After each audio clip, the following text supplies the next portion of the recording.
मकर संक्रांति से कई पौराणिक मान्यताएं जुड़ी हैं। माना जाता है कि इस दिन सूर्य अपने पुत्र से मिलने उनके घर जाते हैं। इस दिन मकर संक्रांति की कथा सुनने से ही शनि दोष खत्म होता है। मकर संक्रांति पर्व 15 जनवरी को धूमधाम से मनाया जाएगा। मकर संक्रांति के दिन सूर्य उत्तरायण होता है, यानी इस दिन सूर्य उत्तर दिशा की ओर बढ़ता है। ज्योतिष शास्त्र के अनुसार इस दिन सूर्य मकर राशि में प्रवेश करता है। मकर संक्रांति के दिन से ही मौसम में बदलाव की शुरुआत होती है। इस दिन स्नान, दान, पूजा पाठ और काले तिल खाने का खास महत्व है।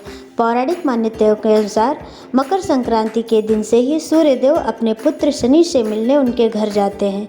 यह पर्व पिता पुत्र के अनोखे मिलन से भी जुड़ा है। इस दिन सूर्यदेव और शनि की कथा पढ़ना बहुत शुभ माना जाता है। माना जाता है कि यह कथा पढ़ने व सुनने मात्र से ही शनि दोष से राहत मिल जाती है। आइए जानते हैं इस कथा के बारे में। शास्त्रों के अनुसार सूर्यदेव और उनके पुत्र शनिदेव के संबंध अच्छे नहीं थे। इसके पीछे की वजह थी सूर्यदेव का शनि की माता छाया के प्रति उनका खराब व्यवहार। दरअसल जब शनिदेव का जन्म हुआ तो उनका रंग काला था। यह देखकर सूर्यदेव क्रोधित हो गए और उनके जन्म के दौरान कहा था कि ऐसा पुत्र मेरा नहीं हो सकता। शनि के जन्म के बाद से ही सूर्यदेव ने शनिदेव और उनकी माता छाया को अलग कर दिया। यह दोनों जिस घर में रहते थे उसका नाम कुंभ था।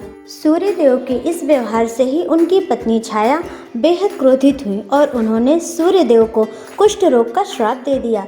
इस श्राप से क्रोधित होकर सूर्यदेव ने छाया और शनिदेव का घर जलाकर राख कर दिया। इसके बाद सूर्यदेव की पहली पत्नी संज्ञा से हुए पुत्र यम ने सूर्यदेव को छाया के श्राप से मुक्त कराया। इसके साथ ही यम ने सूर्य के सामने मांग रखी थी कि वह माता छाया और शनि के प्रति अपने व्यवहार में बदलाव लाएं। सूर्य को भी अपनी गलती का एहसास हुआ और वह पत्नी छाया और पुत्र शनि से मिलने उनके घर पहुँचे। जब सूर्य शनि के घर पहुँचे तो देखा कि वहाँ सब कुछ जलकर बर्बाद हो गया था। सूर्यदेव को देखकर शनिदेव बेहद प्रसन्न हुए और काले तिल से अपने पिता का स्वागत किया। शनिदेव के इस व्यवहार से सूर्यदेव प्रसन्न हुए।